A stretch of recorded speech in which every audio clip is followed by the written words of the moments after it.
Merci. Et là, c'est tout bon de mon côté. D'accord, L'enregistrement est lancé et je parfait. Donc, peux je peux commencer. Bah, bonjour tout alors, le monde. alors Je juste une vais petite pause. oui, Pardon, excusez-moi. Juste une petite chose. Donc, rapidement, donc je me présente. Je suis Krishnik Hassani. Je suis responsable de la partie logicielle et formation chez 4K. Nous allons donc vous présenter aujourd'hui en 1 heure et demie de temps les nouveautés de Revit 2024. Donc, ce webinaire sera organisé en deux parties. Donc, une première partie environ 1 heure de présentation par Rudy. Et ensuite, donc on vous demande de couper les micros pendant cette partie, ce sera plus simple pour tout le monde. Et ensuite, la deuxième demi-heure sera consacrée aux questions-réponses, donc on pourra répondre à toutes vos questions. Comme vous avez pu voir, nous avons lancé l'enregistrement, donc par la suite, nous pouvons vous transférer donc, le lien pour télécharger la réunion pour vous et aussi ceux qui n'ont pas pu venir. Donc voilà, donc je laisse la parole à Rudy pour commencer tout de suite la présentation. Merci. merci Kishnik pour cette Si, si, intro. si jamais, Oui, désolé, il y a le micro de Karchnik, il est très faible, on l'entend faible. Alors, excusez-moi. J'espère que C'est un il petit est un peu peu mieux. loin peut-être. Ouais, c'est un peu mieux. Ouais, c'est un peu Désolé. mieux. Donc, Merci. alors c'était pas grand-chose. C'est juste pour me présenter rapidement et voilà et vous dire que la présentation donc, va commencer. Vous pourrez poser les questions à la fin. tout à fait. Alors effectivement, alors faites bien de le remarquer, hein, par rapport à le son, il faut surtout que le mien soit audible. J'espère que c'est bon. Si c'est pas le cas, vous me le dites tout de suite et là je Le tien monte il le est bon. son. Le mien est Le bon? On tien, m'entend ouais. bien? Parfait. Bah, parce que c'est plus moi qui vais papoter, hein. Donc je te laisse gérer la partie, voilà, participants, entrée, conversation et tu n'hésites pas à intervenir si jamais il y avait une question ou il y avait un sujet, qui était relevé par les participants. Moi, je serai sur ma lancée, donc n'hésite pas à intervenir si tu as besoin, Krishnik. OK? Très bien. Merci Rudy. Voilà. Bonjour tout le monde, donc Rudy Kadosh pour 4Kmation. Je vais vous présenter les nouveautés, comme disait Krishnik, sur Revit 2024. J'ai lancé le produit avec un projet de démonstration, enfin le projet fourni par Autodesk, hein. Ça fait partie des nouveaux fichiers qu'on a à disposition. Donc en installant Revit 2024, vous aurez accès aux mêmes fichiers que je vais vous présenter. Alors cette version Revit 2024 que j'ai lancée sur mon poste, hein, me permet de vous montrer les nouveautés. Je vais en profiter pour faire des allers-retours également avec Revit 2023, hein, pour vous montrer, bah, et illustrer comment c'était avant.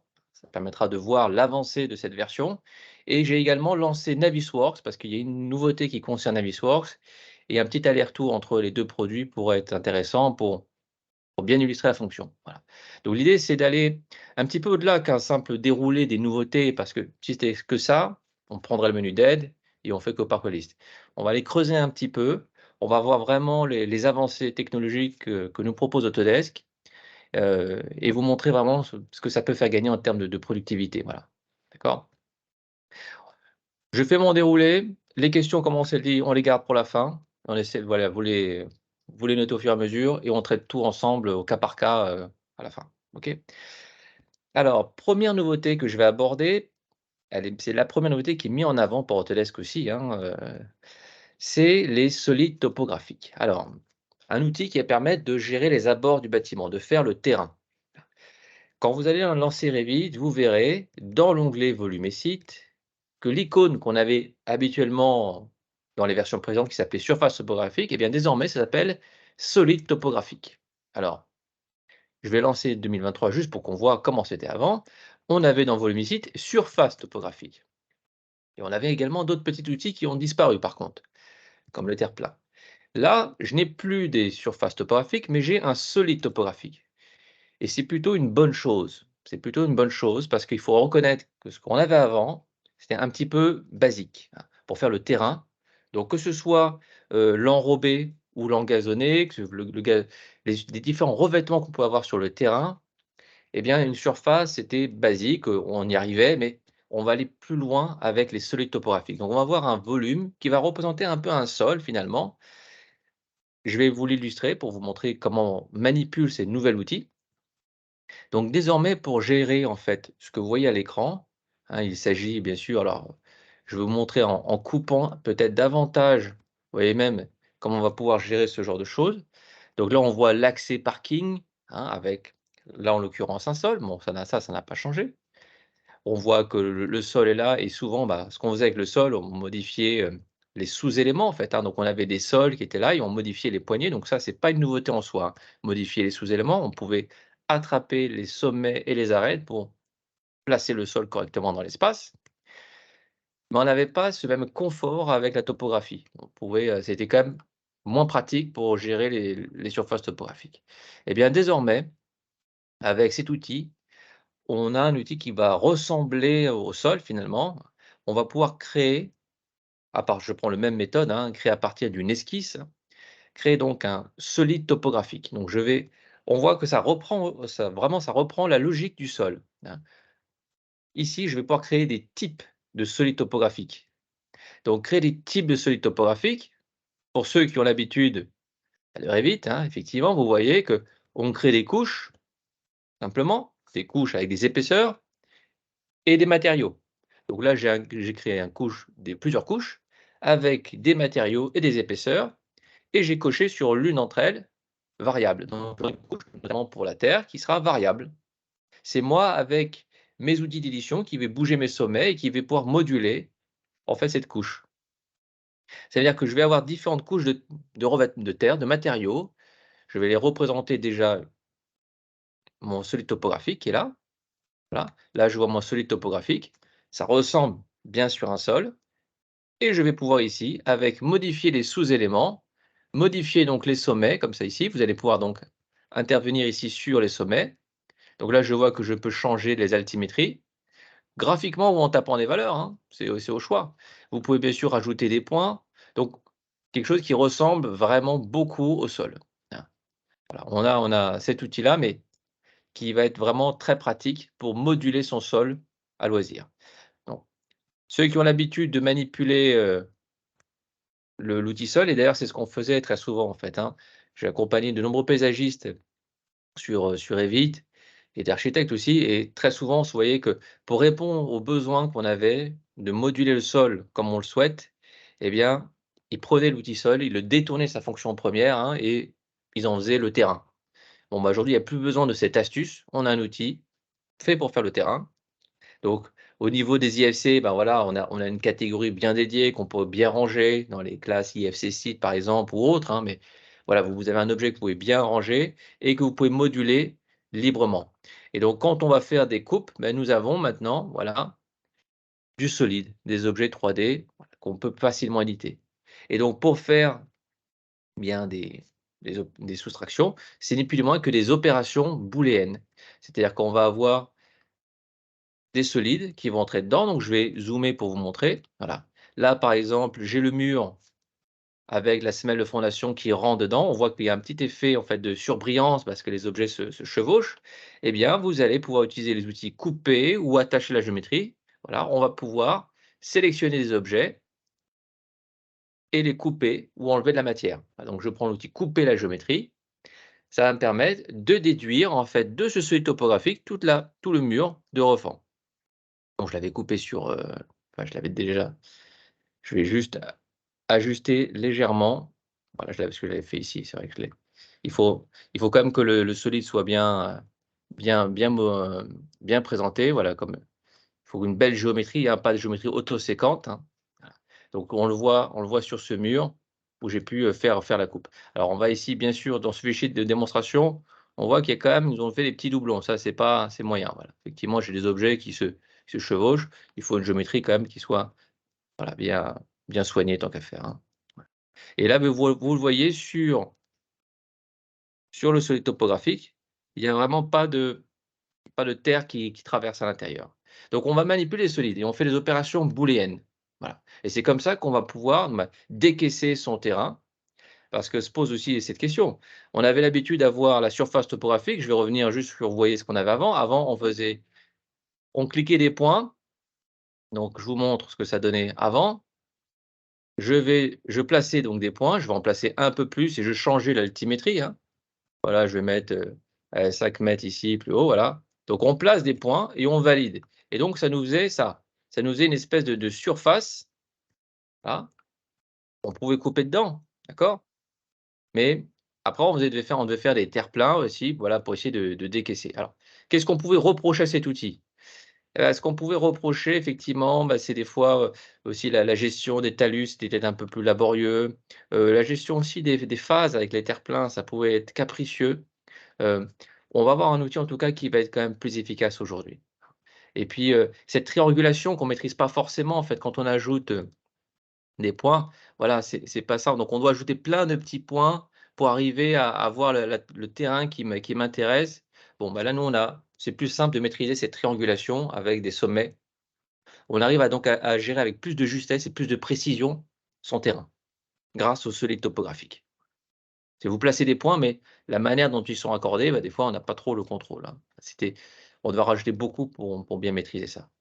Donc c'est plutôt une avancée qui est bienvenue, voilà. Voilà, là, je vous ai montré que j'ai réduit le mur, hein, et on voit bien que là, j'ai la terre est là et j'ai le mur qui est en dessous. Donc, c'est des solides qui interagissent les uns avec les autres. Donc, quand on est sur cet outil de solide topographique, on voit ici, je peux bien sûr le créer à partir d'une esquisse ou à partir d'une importation. On a des outils qui ont disparu, effectivement. Là, le terre-plein, comme je vous disais, le terre-plein, lui, c'est fini, il est plus là. Mais c'est pas grave parce qu'on n'a plus vraiment besoin du terre-plein, hein. Et notamment, on sait qu'il était un peu problématique avec les phases. Là, maintenant, il suffit d'avoir des solides, voilà, et puis de gérer les poignées, en fait, tout simplement les poignées de ces différents solides. Donc, on va pouvoir décaisser, ou faire des vides et faire des opérations booléennes, voilà, faire des coupés, ce genre de choses pour faire des percements. Et on sera donc dans quelque chose qui va être plus précis. Le reste des outils est toujours là, hein, les limites de propriété, attitude de courbe, le reste est toujours là. Donc ça, c'est une nouveauté qui va être efficace et qui va vraiment permettre de gérer plus efficacement. Parce que ce genre de choses, hein, l'air de rien, des sols qui passent, voilà, on avait un tunnel d'accès parking qui passent les uns dans les autres, la terre qui pouvait revenir. Pour ceux qui avaient expérimenté déjà l'outil de topographie, c'était pas simple, hein. C'était pas simple à gérer, voilà. Là, avec l'outil terre-plein, on n'était pas capable de mettre, une topographie par-dessus, enfin Revit ne pouvait plus comprendre, quoi. Là, on va, grâce aux opérations booléennes, faire des percements dans du solide et on peut gérer vraiment ça de manière beaucoup plus efficace. Voilà. Donc un outil je pense, qui va ravir, bah, les paysagistes, les architectes aussi, voilà.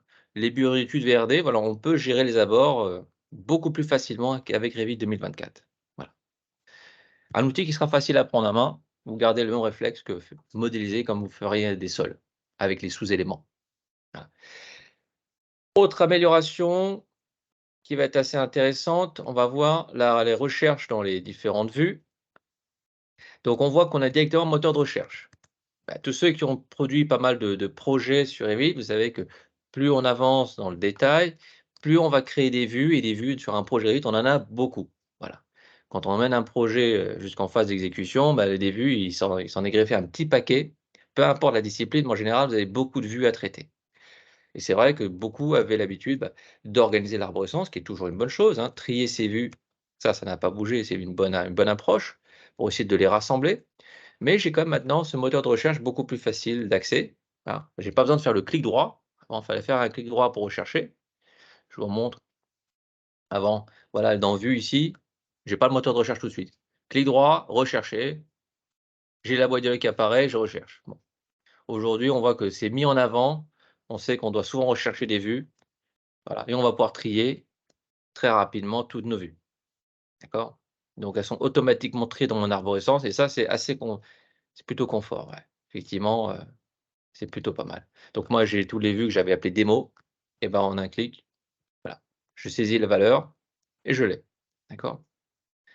Donc ça, mais le retour d'expérience, en fait, de tous les projets sur Revit, voilà, s'avère que ça a été indispensable de faciliter la navigation dans l'arborescence. Voilà. Donc on va pouvoir continuer à créer beaucoup de vues. Voilà. On va pouvoir aller dans le détail et créer de plus en plus de vues et on sera facilité vers la navigation.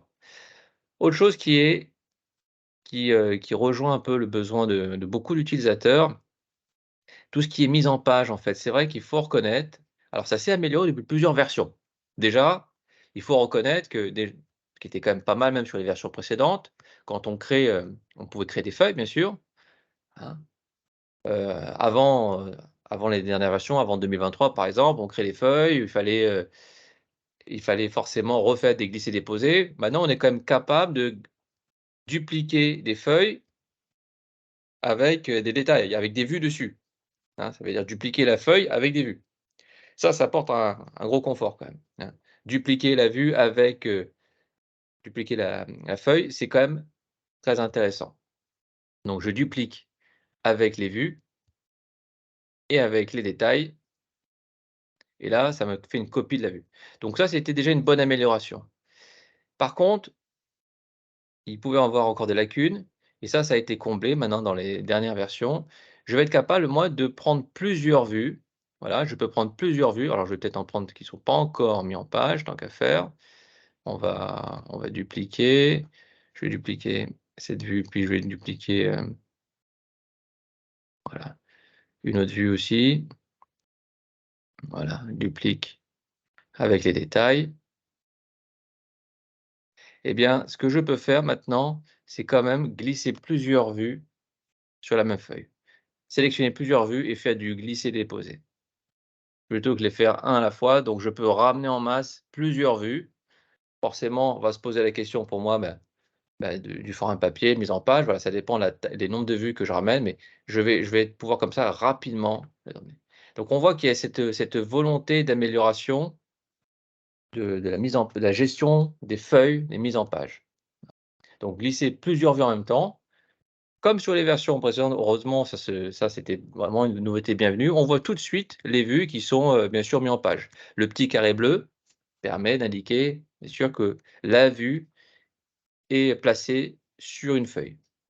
Ça, c'est les versions précédentes. Donc mais par contre, 2024 m'apporte ce confort de glisser plusieurs vues en même temps. Voilà.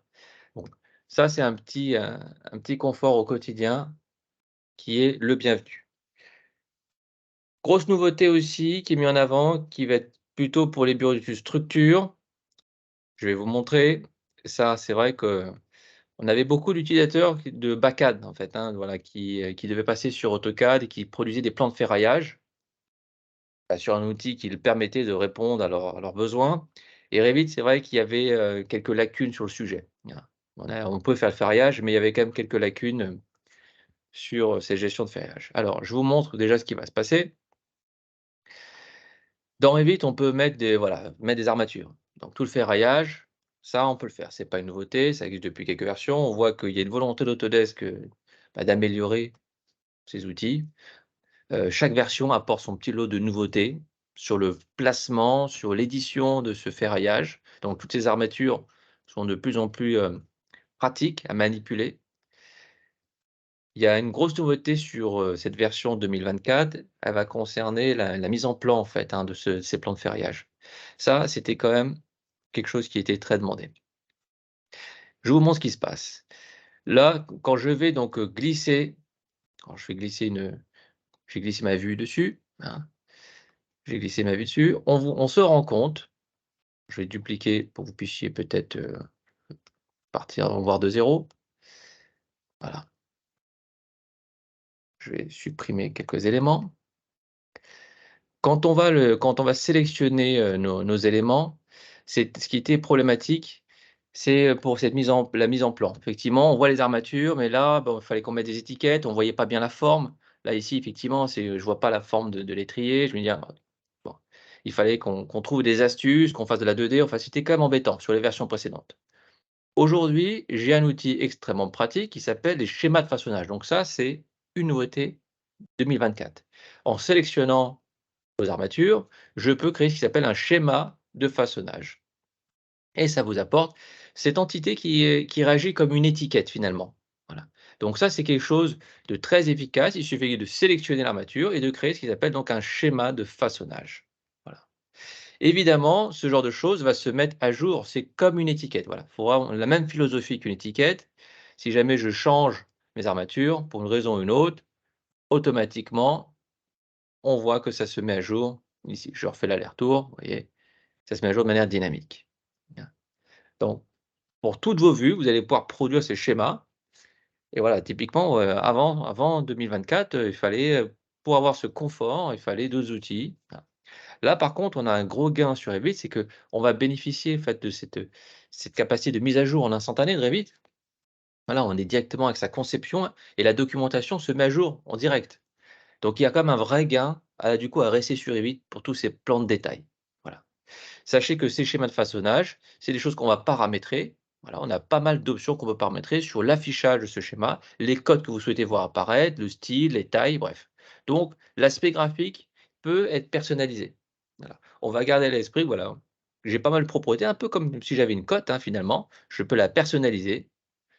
Je personnalise donc ce type de schéma de façonnage et l'aspect graphique, a priori, va correspondre à vos attentes.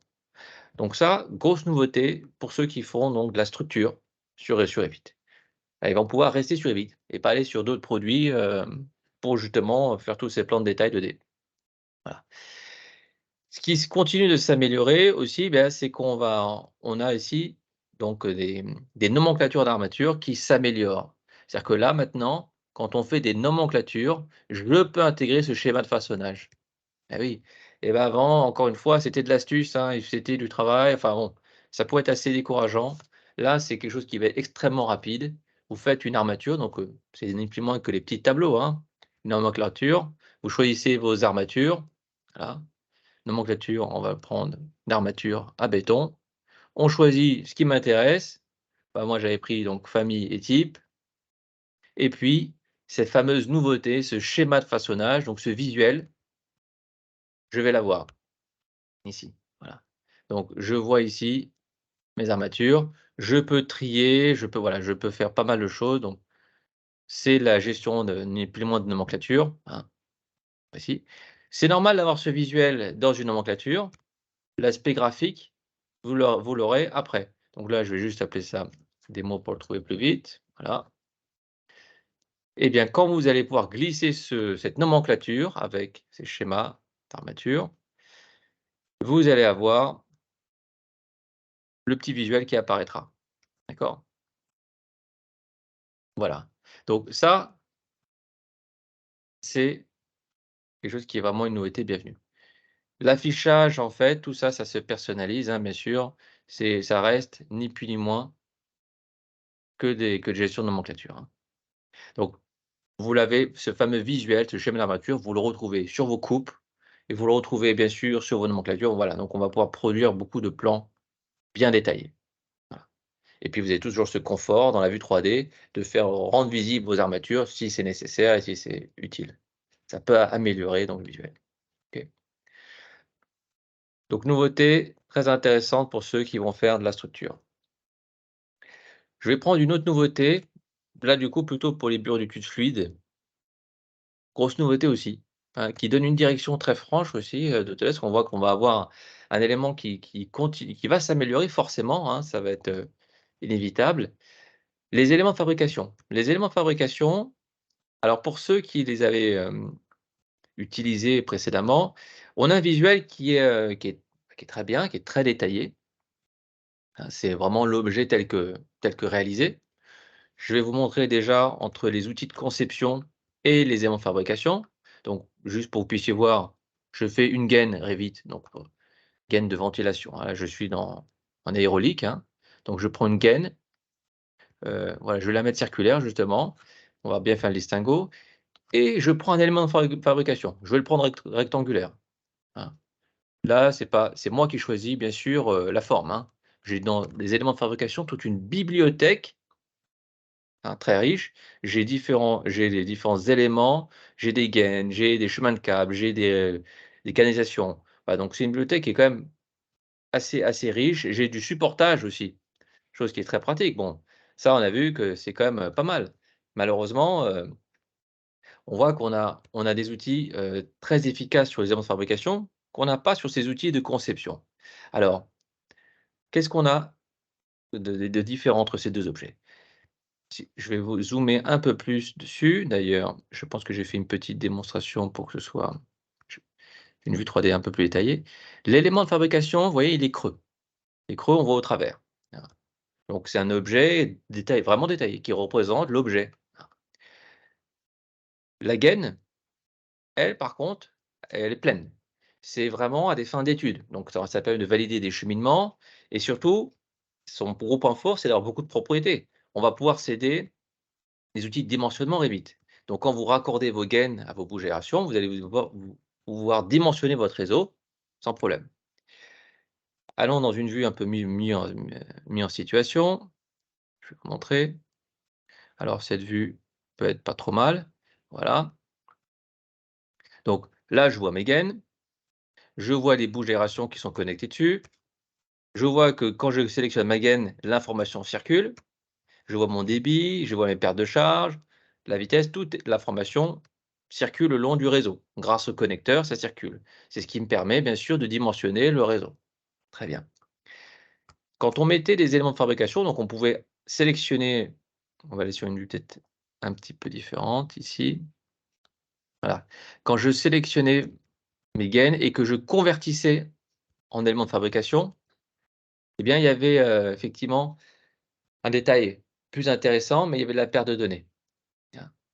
C'est-à-dire que quand on voit ce qu'il y avait avant, faisons le petit test, quand vous étiez sur 2023 et vous placiez des éléments de fabrication, je vais ici venir charger donc les fameuses spécifications, les fameux services. Voilà. Donc là, je suis sur 2023. Je vous montre ce qui nous manquait et ce qui a été corrigé avec cette version 2024. Donc je vais placer juste un bout de gaine et on va regarder ses propriétés. Voilà. Je place un bout de gaine. Eh bien, c'est que même si graphiquement l'objet est bien détaillé, voilà, l'objet est plutôt bien détaillé, mais il n'y a pas de propriété, il n'y a rien. Voilà. Malheureusement ici, c'est mort. Les débits, les pertes de charge, tout ça, c'est perdu. Voilà. Eh bien, c'est plus le cas. C'est plus le cas sur 2024, c'est que là maintenant, vous avez un objet qui va être beaucoup plus détaillé. Je vais vous montrer, je vais en faire un petit bout. Voilà, là, comme ça, on va bien voir la continuité de l'information. Donc, je vais placer un élément de fabrication. Alors, tant qu'à faire, on va rester sur du circulaire. Hein, voilà. Je vais placer donc cet élément de fabrication. On va placer peut-être un petit coude déjà. Donc, la barre d'espace, hein, ça n'a pas changé pour le tourner. Vous voyez que l'élément est bien creux, bien détaillé. Je vais emboîter donc l'élément de fabrication. Et ce qui m'intéresse, c'est de voir ça. Voilà. Tout ce petit pavé ici, l'information, vous voyez la vitesse, on a le flux hein, qui continue de circuler. Eh bien ça, maintenant, je l'ai également dans l'élément de fabrication. Vous ne l'aviez pas avant. Avant, il fallait accepter que cet objet était un petit peu mort en termes d'information. C'était une géométrie 3D, voilà, certes fidèle en termes de volumétrie, en termes d'aspect graphique à l'existant, mais sans plus de propriété. Voilà, 2024 vous apporte ça. Ça veut dire que je vais être de plus en plus enclin à utiliser ce genre d'objet. Dans une démarche BIM où j'ai besoin d'avoir des objets 3D riches d'informations, ah bien là au moins, heu, je suis dans un niveau de détail poussé, les fameux LED. Là, on peut y aller, effectivement, dans un détail poussé. Au niveau du placement, c'est plutôt pas mal en fait, hein. Pouvoir placer et puis la barre d'espace, c'est assez intuitif, hein, comme mode en rangement. Hein, ceux qui plaçaient les réseaux, vous savez que placer des coudes sur des coudes, voilà, c'est pas simple. Là, on va pouvoir avec, une grande facilité, bah, emboîter des objets, hein. Bon, là, j'exagère un peu sur les coudes, mais bon, pour vous montrer que je suis quand même capable d'emboîter et que je suis capable de garder l'information à l'intérieur. Donc ça, c'est quand même pas mal. Garder l'information, c'est quand même une bonne chose, hein. Donc ça va aller dans une démarche d'amélioration. Il y a encore des améliorations qui sont à faire, hein, bien sûr. L'information, elle circule, ici. Bon, le coude, lui, n'a pas l'information, mais il laisse passer en tout cas l'information, ça, vous voyez en cliquant dessus, hein, pour ne rien gâcher, bon, le coude, c'est un coude. Par contre, il m'a laissé quand même passer l'information dans les tronçons droits. Donc on peut être amené à penser que ça va s'améliorer aussi. On va avoir l'information qui circulera partout, d'accord? Donc ça, c'est quelque chose, qui peut être utile, qui peut être très intéressant. Donc de garder les débits, les pertes de charge sur ces éléments de fabrication. Donc soit on partira du principe qu'on modélise déjà des éléments de fabrication ou vous convertissez vos gaines en éléments de fabrication. Voilà. Ça peut effectivement le faire. Donc regardez bien maintenant, de plus en plus, ça vaudra le coup de se diriger vers cet outil-là. C'est rangé ici, dans Système. Vous avez la petite flèche en diagonale qui permet de charger en fait ces catalogues, hein, de les charger dans votre dessin et vous avez après ici toute une bibliothèque, qui est ici. Toute une bibliothèque d'objets que vous pourrez utiliser. Voilà et donc ça s'emboîte, donc c'est vrai que l'approche de dessin est très différente des outils de conception. Ça s'emboîte, mais c'est assez intuitif quand même. Donc grosse nouveauté pour les bureaux d'études fluides. Autre chose qui va être, bah, là, du coup, qui va peut-être concerner un peu plus de monde, et voilà une nouveauté, plus générale. C'est concernant les modèles de coordination. Alors, ça mérite peut-être une petite explication supplémentaire. On va supprimer ces tests. Les modèles de coordination. Alors, j'en ai inséré un, dans le projet, donc j'ai inséré juste un petit fichier Navisworks. Donc un modèle de coordination, c'est insérer un modèle Navisworks, ni plus ni moins. Donc l'icône dans Revit, c'est ça. Insérer modèle de coordination. C'est pas une nouveauté en soi. Insérer un fichier Navisworks dans Revit, on savait le faire avant. Mais il y a quelque chose qui change complètement la donne. Ce qui m'intéressait moi souvent, alors passer sur Navisworks pourquoi? Bah, c'est quand je vais manipuler un gros volume de données. Voilà, donc des fichiers qui sont souvent des IFC, qui proviennent de différents logiciels de modélisation, même plutôt orientés mécaniques des fois. Ça donnait des maquettes très lourdes qu'on avait du mal à gérer directement dans Revit. Voilà, malheureusement, des fois quand c'est trop volumineux, sur certaines typologies de projets, là j'ai pris un projet qui est un peu chargé avec beaucoup de techniques, hein. Je vais couper dedans pour vous l'illustrer. Donc voilà, quand on a par exemple une dizaine de liens qui font chacun 1 giga parce que, bah, ils sont très détaillés, on a la visserie, les boulons, enfin on a tout détaillé et bah, effectivement, Navisworks va me permettre d'avoir des données très compressées. Donc vous voyez que là, dans certaines usines, des réseaux, on en a partout, voilà et puis on a beaucoup de structures, ouais. Donc très lourd. Navisworks me permet d'avoir des données extrêmement compressées. On a un taux de compression de 80. Grâce à ça, j'arrive à naviguer dedans facilement, sans que ça bug, sans que ça plante et après là, je peux le réinjecter dans Revit.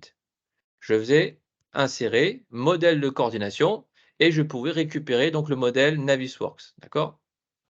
Je l'ai inséré déjà, enfin j'en ai inséré un plus petit déjà, juste pour vous montrer, j'ai mis le même d'ailleurs ici, voilà.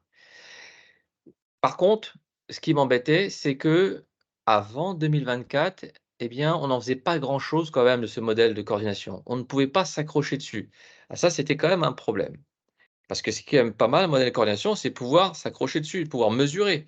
Eh bien maintenant, on va pouvoir s'accrocher sur les sommets. On va pouvoir, voilà, avoir des éléments où je peux mesurer. Donc je vais vous montrer, on va zoomer un petit peu dessus. Maintenant, je suis capable de m'accrocher. J'ai des accrochages sur ces fichiers Navisworks. Et oui, et ça, c'était quand même, une sacrée lacune que j'avais qui me freinait dans l'utilisation de cette fonction. C'est un modèle Navisworks, c'est bien, mais si jamais, en fait, je suis dans l'à peu près pour m'accrocher, pour mesurer, pour dessiner, et c'était le cas avant 2024. Sur 2023, on peut pas s'accrocher dessus. Mesurer, là, c'était pas possible, on était dans l'à peu près. Et bien maintenant, ça a été corrigé. Ça veut dire que je vais être davantage enclin à utiliser cette fonction. Voilà, des gros modèles, je peux les insérer dans Navisworks, faire cette compilation, les insérer dans Revit et éventuellement, voilà, dans Revit, eh bien, on pourra avoir la précision indispensable, s'accrocher au moins sur les sommets. Ça ira sans doute peut-être en s'améliorant, voilà, mais en tout cas, on a l'accrochage sur les sommets, hein. Dans Navisworks aussi, hein, c'est quelque chose qu'on avait quand on pouvait mesurer. Voilà, on peut mettre un peu plus loin, on peut s'accrocher sur un sommet, mais on peut aussi s'accrocher sur des faces. Bon, pour le moment, dans Revit, c'est que sur les sommets. Voilà. Donc là, on pouvait facilement mesurer dans Navisworks, qui est quand même indispensable, quand même, pour avoir un peu de précision. S'accrocher ou, se déplacer. Et bien là, maintenant, vous l'avez aussi ce confort-là. Je vais pouvoir être aussi précis avec des modèles Navisworks. Donc les modèles Navisworks, vous les avez ici dans modèle de coordination et ça veut dire aussi que maintenant, bah, voilà, très souvent quand on avait beaucoup de modèles, enfin des formats de fichiers qui étaient très variés, hein, heu, qu'on ne pouvait pas forcément insérer dans Revit, parce que dans Revit, je suis quand même un peu limité sur le choix des fichiers que je peux insérer. On peut insérer du DWG bien sûr, du Revit, de l'IFC, voilà, c'est pour les formats les plus utilisés. Puis après, on avait quand même quelques formats en plus qu'on pouvait importer, les SAT, le SketchUp, des gènes pour microstations, bon, pour vous citer que les plus utilisés. Voilà, mais j'ai pas beaucoup de formats que je peux récupérer directement dans Revit. Navisworks n'avait pas cette lacune, hein.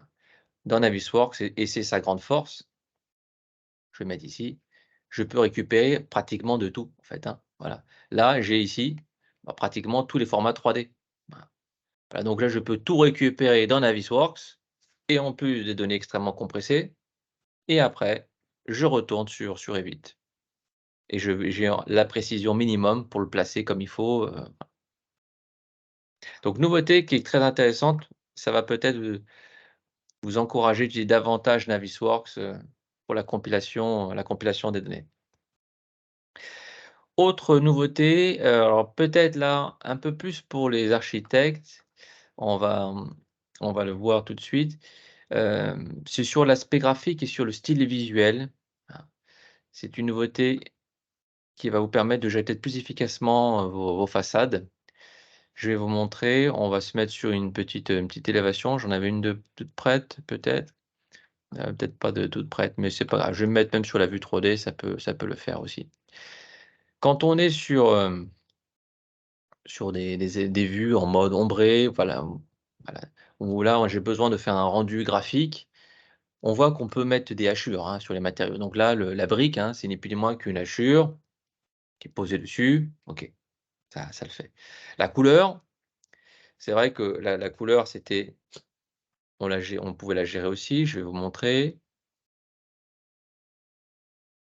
Jusqu'à présent, là, alors pardon, j'ai cliqué juste sur l'air, alors je voulais cliquer sur la brique. On avait que les pantones, on n'avait pas les râles, on devait faire une conversion. Donc quand j'étais sur la gestion de ce matériau, voilà, ici, je pourrais gérer la couleur, j'avais un carnet de couleurs et j'avais les pantones. Et bien maintenant, on a aussi les râles.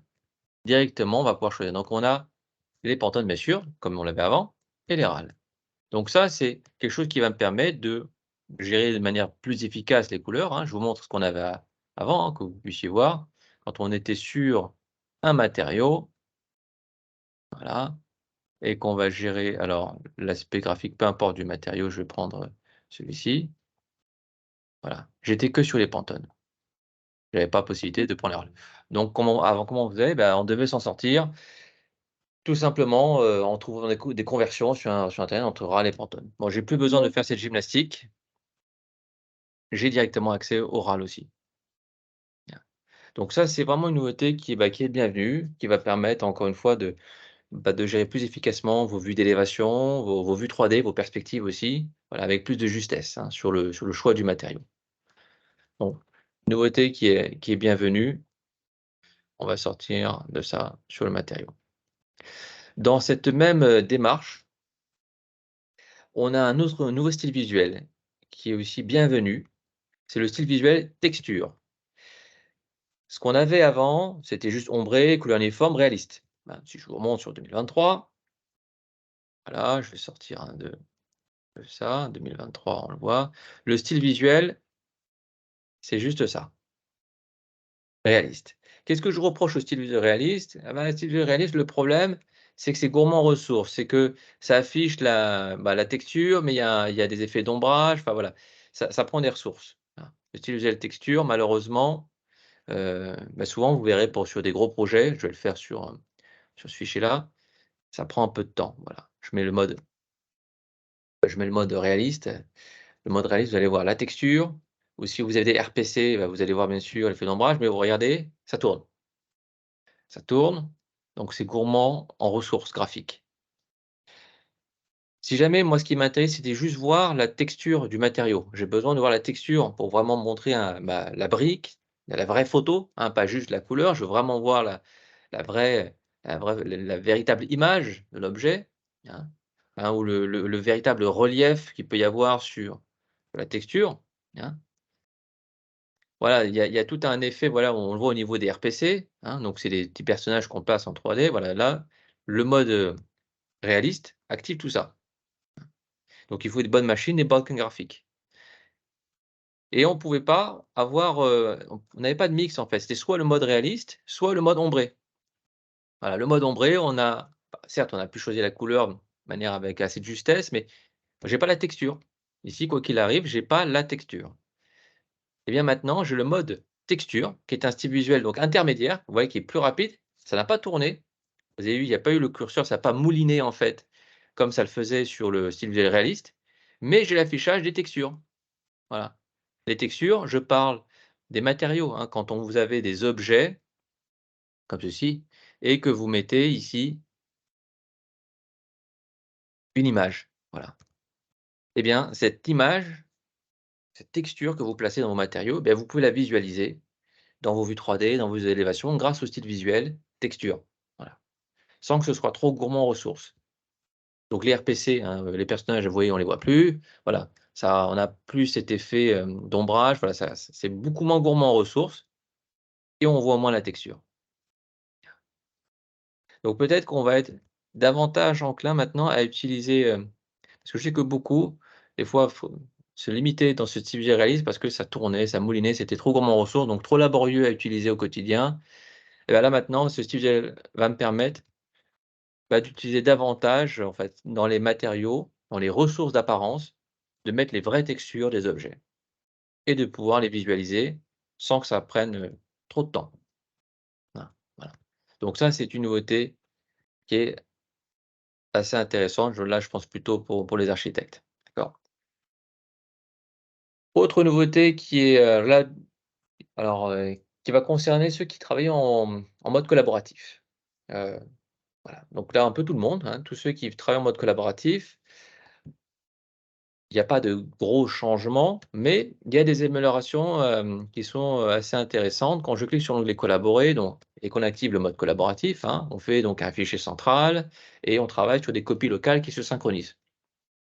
Bon, le mode collaboratif, c'est difficile de l'illustrer tout seul, hein, il faut être à plusieurs pour vraiment faire une situation, mais voilà. Donc on crée un fichier central et après on travaille sur une copie qui se synchronise. Ça marche toujours de la même manière. Par contre, donc là, on pouvait collaborer sur le réseau ou dans le cloud. Quand on travaille sur le cloud, eh bien, il faut préparer un projet sur BIM 360. Donc là, je suis invité à choisir sur mon espace cloud un projet sur BIM 360. Voilà, donc là, on choisit la liste. Alors, peut-être pas aller jusqu'au bout de la démarche, hein, parce que j'ai préparé les données. C'est vrai que ça prend peu de temps. Le temps que ça se mette à jour, bon, voilà, ça traîne un petit peu. Voilà, il y a un temps de mise à jour, de synchronisation, mais voilà, on dépose sur le cloud son fichier. Donc là, ça permet de travailler avec des personnes qui sont pas sur le même serveur. Je travaille avec d'autres collaborateurs qui ne sont pas sur le même serveur. Quand on est sur le même site, eh bien, donc quand on clique sur l'icône collaborer, on pouvait choisir en local. Voilà, connecté sur votre réseau. Bon, bah, dans ce cas, vous donnez un emplacement en local. Mais quand on est dans le cloud, donc là, c'est effectivement très intéressant de pouvoir travailler avec des bureaux d'études qui sont extérieurs à ma structure. Et je n'avais pas le choix en fait de l'emplacement de ce cache parce que travailler sur une copie en local, en fait, ça fait un fichier cache et on choisissait pas librement l'emplacement. Effectivement, ça se mettait sur le C, il y avait un dossier qui s'appelait collaboration cache, on ne pouvait pas le changer et l'air de rien, bah, tout ça, ça pouvait quand on travaille avec beaucoup de fichiers, ça prenait du poids. Et bien désormais, pour encourager justement l'utilisation de ce cloud, de ce BIM de niveau 3 finalement, travailler ensemble sur la même maquette, hein, avec une maquette stockée sur le cloud, c'est le BIM de niveau 3. Et bien là, on peut désormais dans les options, définir l'emplacement de ce fichier cache. Voilà, cette copie que vous avez en local. Voilà. Et bien ça, voilà, effectivement, on n'avait pas cette option dans Revit. Alors, on l'avait le cache, hein, quoi qu'il arrive, hein, on avait. Ouais, vous voyez ça sur 2023, vous voyez, j'ai pas ce menu en bas, il est pas là, il n'existe pas. Je l'ai ici que sur 2024. Donc ça se mettait sur le C, hein, ça se mettait sur le C, collaboration cache, il y avait un dossier, qu'on devait identifier, voilà et puis il fallait un disque C assez conséquent, bah, si on a beaucoup de projets comme ça. Voilà. Donc voilà un pas de plus qui était franchi pour aller vers cette collaboration cloud. Le reste ne change pas. Après, ça veut dire qu'il y a quand même, n'oublions pas un peu de gestion sur le cloud, hein. Quand vous êtes sur BIM 360, voilà, bah, quoi qu'il arrive, il faut préparer, organiser votre espace de travail. Donc ça reste, ça reste dans pareil, ça n'a pas changé. Vous devez avoir créé un projet, donc c'est à vous de vous organiser, de créer sur BIM 360, Docs, hein, de créer les dossiers qui vont bien, voilà, toute la structure, qui vous convient, voilà. Préparez vos dossiers et quand vous collaborez, hein, quand vous demandez de collaborer, vous envoyez donc vers le projet de votre choix. En fait, c'est vous qui créez le projet et dans le dossier de votre choix, votre maquette cloud. Et après, tous ceux qui ont accès à ce cloud vont avoir, dès le début, dès l'écran d'accueil, ils verront un petit nuage pour voir le modèle cloud. Dès le début, donc là, sur Autodesk Docs, je peux parcourir mes projets et tous ceux que j'ai invités sur ce projet aussi le verront. Vous parcourez vos projets et vous verrez donc voilà, les fichiers cloud. Donc là, on voit toute une arborescence de dossiers et je peux, voilà, ouvrir ce fichier en local. Et donc là, vous voyez, j'ouvre ce modèle en local, eh bien, il s'est mis dans un dossier, collaboration cache, ce fameux dossier que vous pouvez changer. Voilà. Ça, ce dossier-là, je peux intervenir dessus. Le reste ne change pas. Après, on synchronise. Donc, j'envoie mes modifications sur le cloud Autodesk et tous ceux qui travaillent avec moi font la même opération et on voit les mises à jour qui s'opèrent, au fur et à mesure de nos mises à jour, de nos synchronisations. Bien. Ce que vous remarquez aussi, c'est qu'il y a eu, pas mal d'icônes qui ont été restylisées quand même, hein, sur cette version 2024, hein. C'est pas tout à fait les mêmes graphismes, donc c'était plutôt, voilà, une démarche d'amélioration, de rendre les choses plus lisibles, hein. Donc si on regarde un petit peu ce bandeau là sur 2024, voilà, les icônes sont au même emplacement, pas d'inquiétude, hein. Voilà, les icônes là, je suis sur 2023, vous voyez, l'icône ici est un peu différente, des fois ça peut être manquer de contraste. Voilà, aujourd'hui, voilà, ça a été changé. Les quelques icônes qui ont changé, mais heureusement au même emplacement, quand même qu'on garde, nos repères. Voilà. Donc vous verrez un certain nombre d'échanges, un certain nombre d'icônes qui ont été modifiées. Voilà. Bon, c'était plutôt bien fait, il n'y a pas eu voilà, à mon sens, pas de loupé sur ce changement graphique d'icônes. Elles sont plutôt, plutôt cohérentes. Bien. Ça, je reviens sur ma petite page d'accueil. Il y avait un point qui était important, donc, sur la page d'accueil, j'ai les fichiers récents, j'ai Autodesk Docs, hein, donc je me connais sur le cloud, bien sûr, puis je vois tous mes fichiers sur lesquels, je travaille, ceux sur lesquels j'ai été invité aussi, hein. Tous les projets sur lesquels je suis invité, je les verrai dès le début, hein, donc je verrai tous mes projets en cours et je peux changer de compte, sans problème. Je vois aussi des conseils, donc je peux aussi avoir des conseils au démarrage, ça peut être aussi intéressant. Donc, sur cet écran d'accueil, on voit qu'il y a des améliorations qui se greffent au fur et à mesure, hein. C'est nouveau, ça effectivement. Là, j'ai mes informations, qui sont là avec des conseils qui me dit: «Tiens, avez-vous essayé cette fonction?» Donc il analyse aussi ma ma manière de concevoir, de créer mes maquettes et il va me faire des suggestions avec des petites vidéos. «Tiens, avez-vous essayé cette fonction?» Et donc il remarque, une méthode ma méthode de conception et il va me faire des propositions, pour améliorer ma manière de concevoir. Ça, sur 2023, effectivement, on l'a pas. Si je reviens sur l'écran d'accueil, j'ai Autodesk Docs, fichier récent, mais j'ai pas ça, mes informations. Et donc après, je suis invité à une petite vidéo pour voir une fonctionnalité que j'aurais peut-être et que j'ignore, qui va améliorer mon quotidien. Voilà. Après, vous pouvez l'agrandir, la mettre en grand, c'est pas un problème. Donc là, vous avez accès, voilà. Vous avez des suggestions et ça pour vous ramener sur le menu d'aide, voilà. OK. Donc, on voit qu'on va de plus en plus assister. Hein. On est de plus en plus assisté dans la vie et essayer d'améliorer. Il n'y a pas que cet écran d'accueil qui est dans cette démarche-là. On le voit sur d'autres fonctions aussi, avec, avec de la conception générative, en fait, hein. On est de plus en plus assisté. Voilà. Mais c'est un peu dans la mouvance, hein, avec l'intelligence artificielle, qu'on voit qui se greffe dans plein de domaines. Heu, de plus en plus, on va avoir ce genre, d'assistant, finalement. Donc l'écran d'accueil, ne pas le zapper trop vite, il se greffe aussi, de nouveautés. Je vais revenir sur mon fichier parce que l'autre est un petit peu trop basique. Une amélioration, alors là, je la vois plutôt aussi pour les architectes, mais ça peut être pas que, en fait. On a des améliorations on va aller sur une vue un peu plus, simple. On va aller sur une vue un petit peu plus simple. Je vais me mettre, sur, voilà. Bon, ouais, on va se mettre en toiture, ça fera le job. Un style visuel par contre, différent. Je vais prendre le ligne caché, j'ai plus besoin de voir les couleurs, sinon c'est un peu chargé. Ce qui était intéressant en fait sur les hachures, sur les matériaux, enfin dans les motifs de surface, donc c'est hachures posées sur la surface d'un objet, hein. On pouvait avec la touche tabulation les sélectionner, ça c'était pas un problème, hein. On pouvait les sélectionner sans problème. Donc on peut les sélectionner, faire de la rotation, voilà. Je vais faire une petite coupe pour qu'on voit un peu plus en détail ce que je veux illustrer. Je vais même peut-être, voilà, j'ai mon matériau qui est là, donc on voit mon sol avec une hachure posée dessus. OK? Donc, si jamais je veux commencer, voilà, avec une dalle pleine, ici sur l'angle du mur, bon, bah, ça n'a pas changé. On savait aligner et on s'est fait ce genre de choses. Je dis sur cette face, j'aligne ce carreau, puis celui-ci. Voilà. OK. Là, c'est pas nouveauté. Par contre, il y avait quand on commençait à aller dans quelque chose d'un peu plus loin, et mettons pour une raison ou une autre, bah, là, j'ai besoin de mettre un siphon au centre, j'ai besoin d'ajouter un point, en fait, hein. Donc on commençait à modifier les sous-éléments, et puis on va mettre, allez, petite pente. Là, du coup, voilà, là, j'ai besoin d'agir dessus. Eh bien, il y a des améliorations qui sont greffées, c'est qu'on va être capable, en fait, d'aligner, en fait, l'ensemble de ces surfaces, voilà.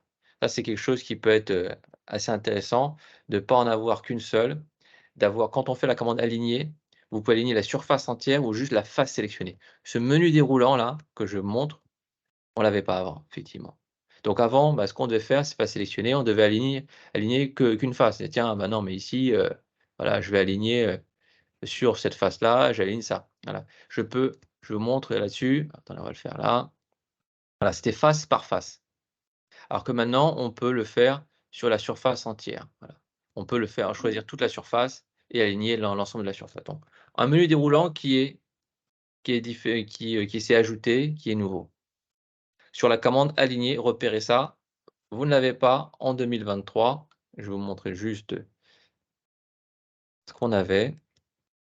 Quand je fais la commande aligner, donc on va aller tout de suite sur l'onglet modifier, aligner, voilà, c'est tout. Face du mur avec du mur, j'ai pas ce terme surface entière.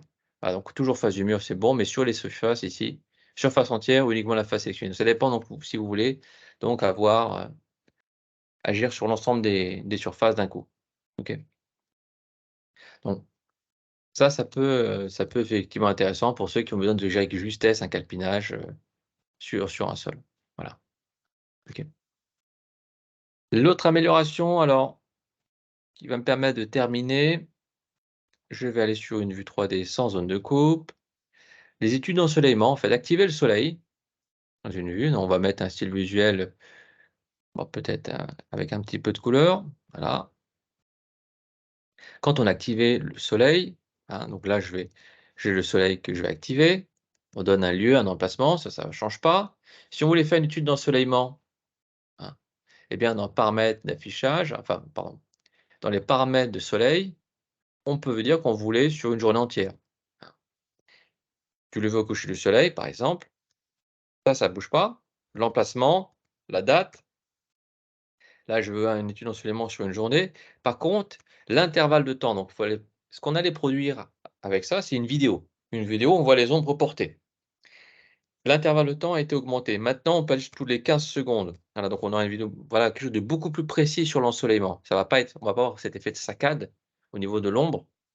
On n'avait pas autant de précision avant. Sur Revit 2023, je vais vous montrer, il faut au moins peut-être que je fasse un sol pour voir de manière plus efficace les ombres, sinon ça va être un peu limité quand même. Voilà, je vais juste au moins placer un mur, voilà, et mettre sur une vue 3D, voilà, voilà. Donc quand j'activais le soleil, bien sûr, et je vais aller dans les paramètres de soleil, lui demander sur une journée, l'intervalle de temps, c'était 15 minutes. Et là, on peut nous maintenant jusqu'à 15 secondes. Voilà. Donc ça permet de faire des vidéos qui sont, beaucoup plus précises. Donc quand on exporte après la vidéo, hein, quand vous faites fichier, voilà, exporter, image animation, voilà, étude enseignement, donc là, il faut activer les ombres dans la vue 3D pour les voir, exporter, étude ensoleillement, voilà. Mais là, vous allez avoir une vidéo qui va être plus précise, plus fine, voilà. Certains vont se retrouver sur cette nouveauté, vont voir que c'est voilà, ça permet de gérer avec plus de justesse, en tout cas, les ombres portées. Si on a besoin d'étudier de manière très précise l'ensoleillement, plutôt que, ouais, tous les 15 minutes, avoir un cliché tous les 15 minutes, des ombres portées, bah, là, vous avez un cliché qui va tous les 15 secondes. On verra vraiment. Donc, pas forcément architecte, mais ça peut être architecte, bureau d'études, voilà, certains verront, l'intérêt de cette fonction. Bon, beaucoup d'améliorations aussi viennent de Revit Ideas, hein. Vous savez qu'il y a ce forum Revit Ideas, voilà, où beaucoup d'utilisateurs publient des idées. Autodesk est à l'écoute, voilà, publie alors pioche là-dedans des nouveautés qui sont suggérées, voilà, et va aussi avoir sa propre roadmap pour publier ses propres nouveautés. D'accord? Voilà. Voilà, donc l'amélioration aussi qu'on va voir, bah, c'est, ici qu'on a le thème de dessin en fait, hein. On peut changer aussi, la le thème de son dessin. Donc on peut modifier un petit peu l'aspect graphique, bon, de son interface. L'ensemble des nouveautés, donc là j'ai accès uniquement sur les plus importantes. On a pas mal de nouveautés et d'améliorations, parce qu'il y a pas que de nouveautés, il y a aussi des choses qui sont de l'amélioration, voilà. Tout ça, vous le retrouvez dans le menu d'aide. Ce sera illustré point par point, voilà, dans ce menu d'aide. D'accord? Amélioration avec Twinmotion également, amélioration, voilà, enfin vous avez comme une certaine liste, voilà, et donc certains vont peut-être avoir un gros gain avec certaines de ces nouveautés. Voilà. Voilà pour ma petite présentation axée sur les fonctions phares. Eh bien, si, on peut peut-être passer à la partie, questions-réponses, et je pourrais aller plus dans le détail de certaines fonctions pour ceux que ça intéresse. Je vais laisser peut-être la parole à Krishnik. Merci Rudy pour cette présentation. Alors en effet, on peut passer maintenant aux questions.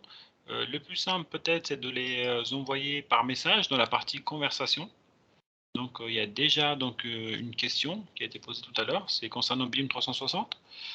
J'avais déjà répondu par message. Donc en effet, BIM 360, maintenant c'est Autodesk Docs, en fait, c'est la fonctionnalité de base, c'est le cloud Autodesk.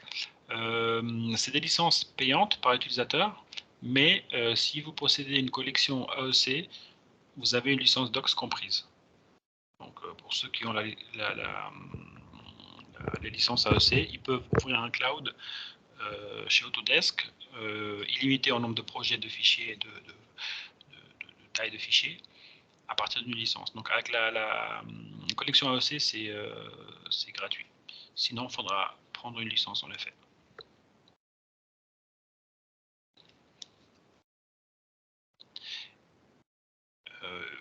Je vais me ressaisir mon mail.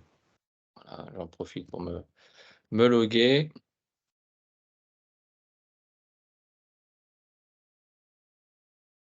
Voilà. Là, je vais laisser Docs en même temps. Alors j'ai pris des petits fichiers, hein, pour, que ce soit facile à manipuler, mais voilà. Voilà.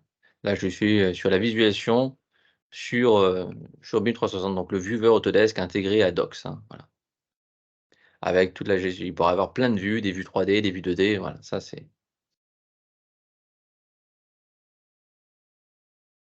je vous ai jeté un coup d'œil sur, Keshnik, s'il y a des questions sur la conversation. Sinon, Oui. ça va, ça m'oblige à ouvrir peut-être la grosse fenêtre Teams, ça masque un peu, l'écran. Non, il n'y a pas de souci, je regarde aussi, donc il n'y a pas d'autres questions. Donc n'hésitez pas à poser vos questions sur la partie conversation.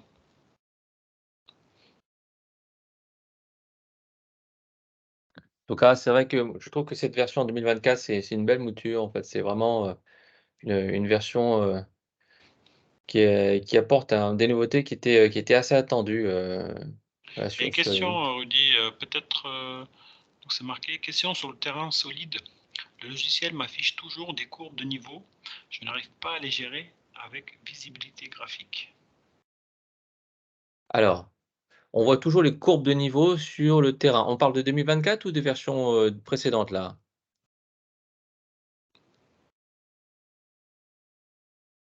Bonjour, vous Bonjour. m'entendez? Oui, Oui, c'est sur la version, sur la version 2024.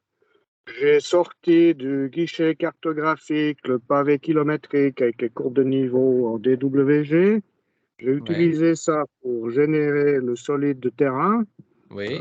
Ça va bien. Après, on peut le placer à une altitude de référence, y mettre le projet et tout.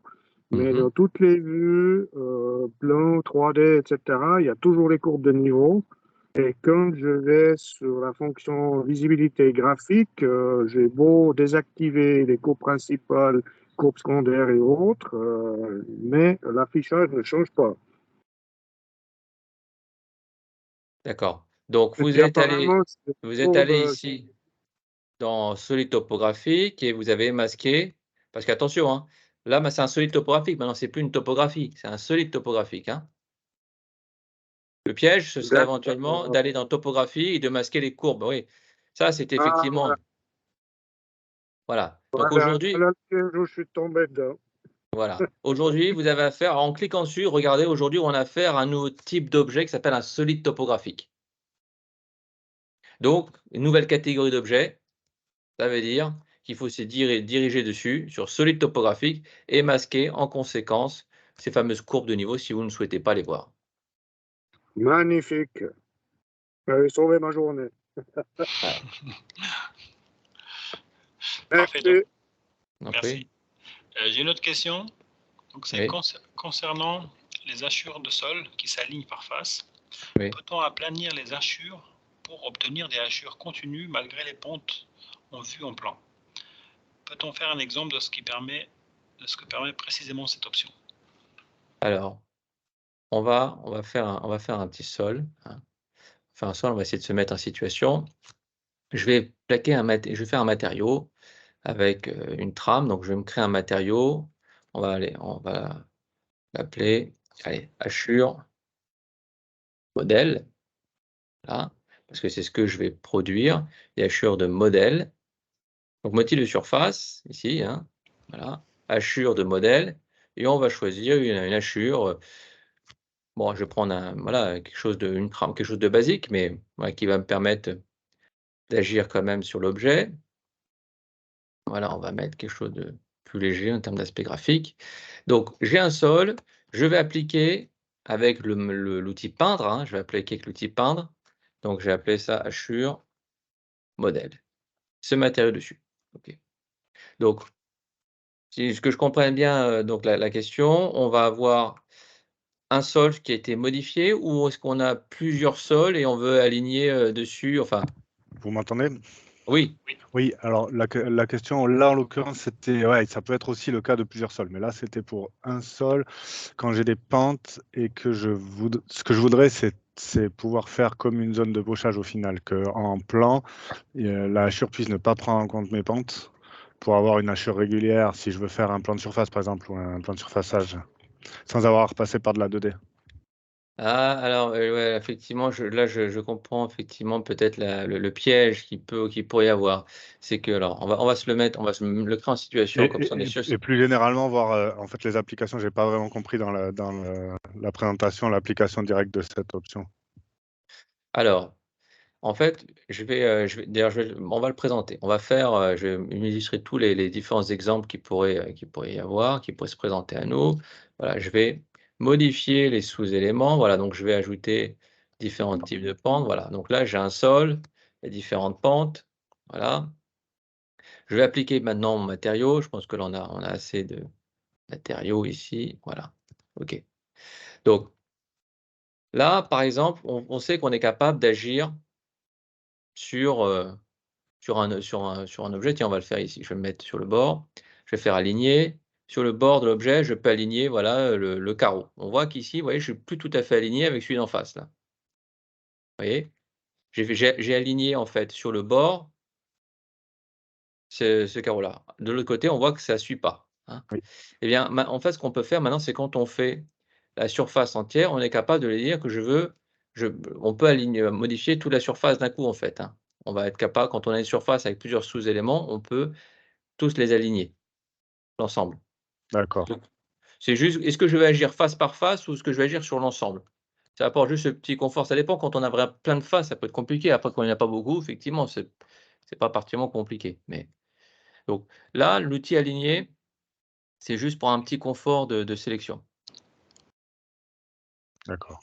Alors vous, par contre, il peut y avoir un piège dans ce que vous énoncez, c'est que c'est sur une vue en plan. Voilà, sur une vue en plan, là, moi, effectivement, j'ai des pentes et vous aimeriez que ça, il y ait une continuité dans tout ça. Alors je vais faire exprès voilà, on va l'accentuer un peu comme il faut.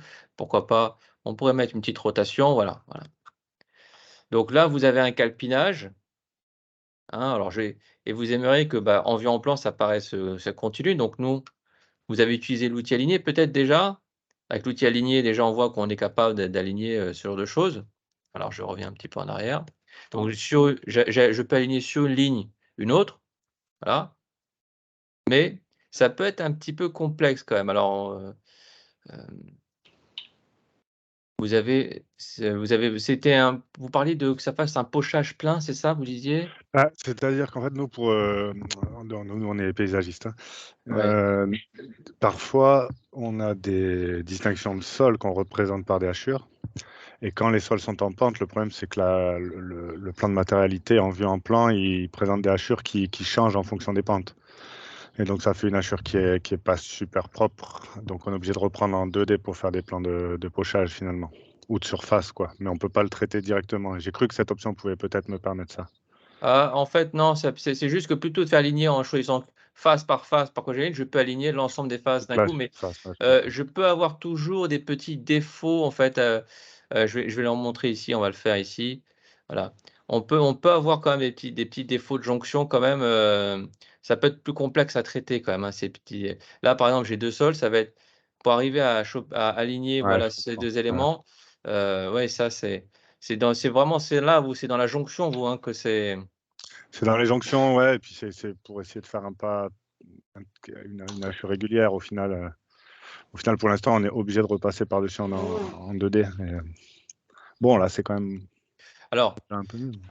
ouais, alors c'est vrai que, voilà, c'est juste le confort de sélection, heu, qui peut quand on a un sol avec plusieurs faces, on va pouvoir, ça va aligner l'ensemble, mais quoi qu'il arrive, non, je pense que si on fouine un petit peu, on peut avoir quand même, des petits défauts qui ne sont pas forcément simples à régler comme ça, où il faut vraiment y aller à la main, pour arriver à bien gérer, cette jonction.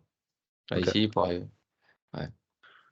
Ah ouais, c'est intéressant quand même de pouvoir gérer Alors une par surface contre, d'un coup. ça peut arriver, hein, ça peut arriver sur le type de surface. C'est pas total, la 2D n'est pas complètement écartée, hein. Clairement, quand on a besoin de produire un plan et on veut quelque chose qui soit, qui soit joli, esthétique, souvent comme la 2D peut venir une aide et c'est vrai, c'est pas incompatible à la démarche BIM, hein, de reproduire une zone de détail par-dessus pour avoir le visuel qui va bien. Le seul problème, c'est que du coup, elle est pas adaptative s'il y a des modifications du terrain Ah par voilà, ailleurs et qu'il effectivement, faut venir suivre dans toutes les vues. C'est pour ça que je posais cette question. C'est un des problèmes qu'on rencontre effectivement. aujourd'hui. Effectivement, il faudrait que soit que ça arrive vraiment à un stade de projet assez avancé où déjà l'ensemble a été un petit peu figé et là on produit du détail qui a priori ne bougera plus. Sinon oui, sinon on peut avoir quelques difficultés. Après il y a des choses qui peuvent être plus complexes, hein. Si on cherche un petit peu les problèmes, hein, quand on va avoir des surfaces gauches ou ce genre de choses, là on sait qu'on va voilà, on va le mettre Revit aussi en difficulté, hein. Voilà, je vais faire exprès de montrer aussi les difficultés qu'on peut avoir, voilà. Je vais montrer, tiens, ça ici, voilà. On on va essayer d'avoir des surfaces, peut-être un peu plus complexes, voilà. J'aurais pu faire avec des arrondis aussi et je vais lui faire la totale comme ça, vous allez voir. Mais après celle-là, ça peut être des difficultés qu'on pourrait avoir même, sur place, hein. Voilà, j'ai des surfaces comme ça avec des arrondis, je Ah mais vais vous très bon exemple, montrer. c'est exactement ce genre de choses qu'on peut avoir. Voilà et Ouais, là, ça veut dire voilà. qu'on peut avoir ce genre de choses. Ah oui, alors je vois. Alors clairement, c'est vrai que là, on dit: «Ah bah mince, ah ouais, mais là, il a pas compris». Oui, mais il a une surface, courbe, Voilà, c'est ouais, ce genre de choses. J'ai comme une voûte là qui vient de se greffer. Non, il peut y avoir des voilà, quelques difficultés, quelques zones de modélisation qui peuvent être complexes à traiter là. Là, si j'ai vraiment je sais pas, ce genre de surface à couvrir d'un carrelage, on sait que le carrelage ne va pas épouser parfaitement la forme. Voilà, il y aura ça va être au niveau des joints qu'on va arriver à gérer cette courbe.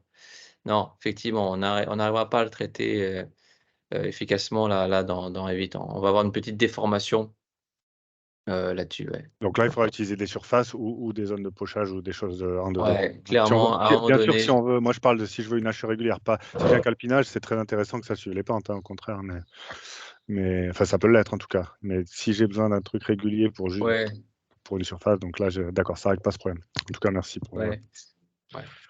S'il n'y a pas d'autres questions, moi je veux bien qu'on reparle des topographies, des solides topographiques, parce que j'ai vu des options qui pourraient être très intéressantes a priori pour nous. Notamment le Très fait que bien. moi, quand j'y fais une ouverture dans un sol modifié, ça a tendance à me réinitialiser des hauteurs. Et là, j'ai l'impression que ce n'était pas le cas.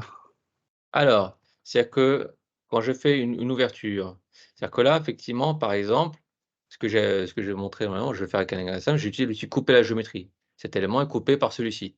C'est-à-dire que là, maintenant, j'ai fait en sorte que mon mur coupe le solide. Je fais une opération booléenne, pour reprendre des termes qu'on voit souvent dans la 3D.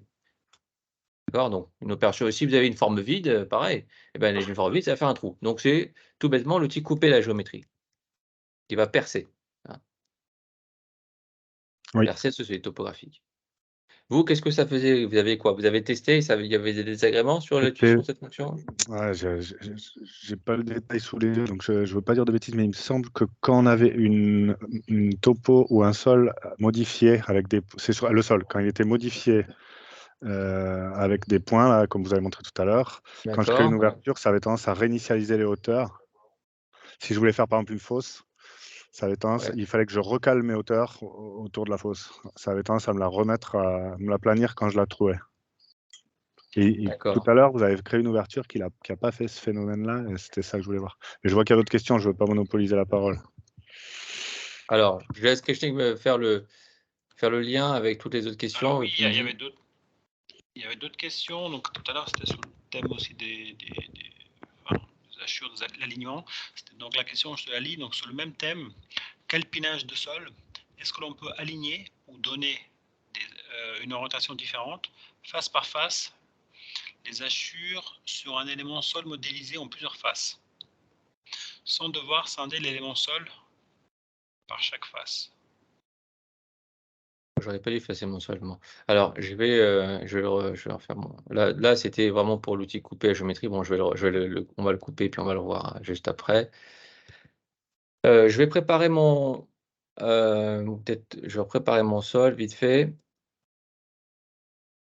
Il y a pas mal d'attentes du coup sur cette fonction. Alors elle est pas si, vous allez voir en fait, vous avez pas si exceptionnelle, on va dire, hein. C'est juste un confort de sélection, mais vous avez plusieurs sols, donc on va le mettre en difficulté. Vous avez plusieurs sols, hein, c'est ça, hein, si je comprends bien, il y a plusieurs sols et on va vouloir aligner les éléments ensemble sur plusieurs sols, c'est ça? Ou c'est le même?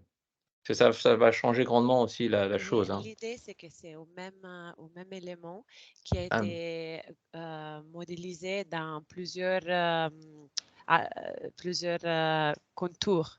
Donc, disons, 3 contours différents et qui travaillent ensemble. alors 3 contours, est-ce que c'est quand je suis en mode esquisse? En mode Voilà. esquisse, 3 esquisses différentes pour faire Ouais, différents d'accord, OK. sols, mais Ah, d'accord. l'élément, il travaille dans un seul. Ah, je vois effectivement. Alors on va en mode esquisse, oui, effectivement, je vais proposer de faire plusieurs îlots en fait, hein. Voilà. Voilà, vous avez un élément avec plusieurs îlots. OK. Je vais peindre, donc je vais faire la même topo, hein. Je vais appliquer mon matériau dessus. Voilà. Donc j'ai appliqué mon matériau dessus, sur l'objet.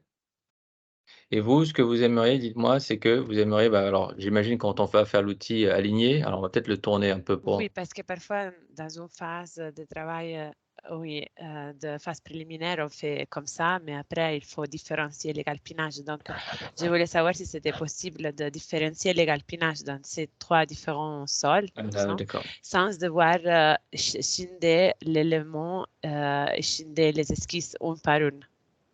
Alors malheureusement, là, non, là, il faudra quand même qu'on fasse, plusieurs sols, hein. Quand vous allez appliquer un matériau sur OK. cette surface en plusieurs îlots, pouvoir le traiter de manière séparée, ouais, malheureusement, là, ça veut dire quand même faire plusieurs îlots. Ouais. OK, c'est noté. Merci.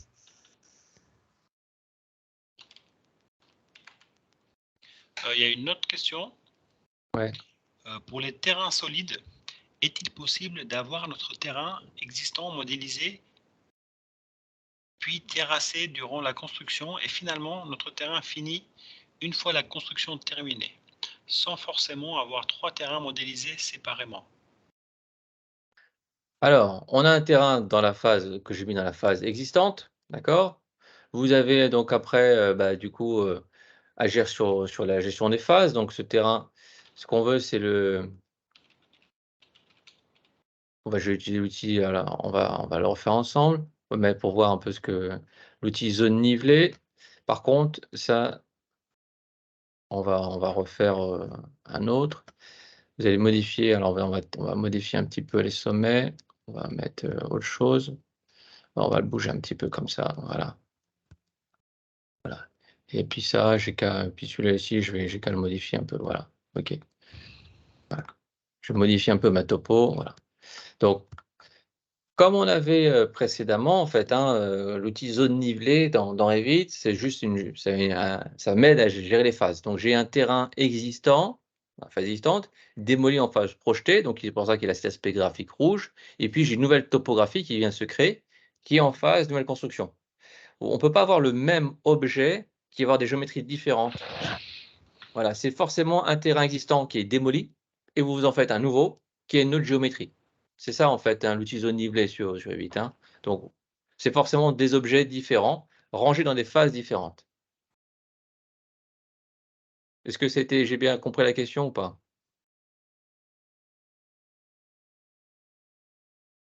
Donc on ne peut pas avoir le même objet, hein, c'est forcément 2 objets distincts, rangés dans des phases différentes, hein. C'est comme clairement, c'est comme ce qu'on avait sur la topographie avant, ça n'a pas bougé. OK, c'est parfait apparemment, donc c'est bon. Tu as répondu à la question. Je vois pas d'autres questions. Est-ce qu'il y a encore des personnes, qui souhaiteraient profiter de ces derniers instants?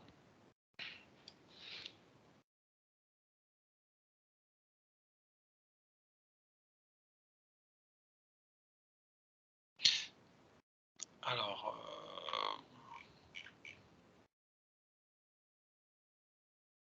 non, a priori, il n'y a plus de questions. Très bien, parfait. Bah, il y a plus qu'à alors, il faut se lancer, il faut installer Revit 2024 et il faut avoir plein de projets dessus. C'est le moment de tester ces nouvelles fonctionnalités. Tout à fait. Voilà, parfait. Bah, merci beaucoup en tout cas d'avoir participé Merci à tous. Merci tout le à monde. ce webinaire et nous sommes disponibles si vous avez besoin donc, de formation ou de licence Autodesk. Parfait.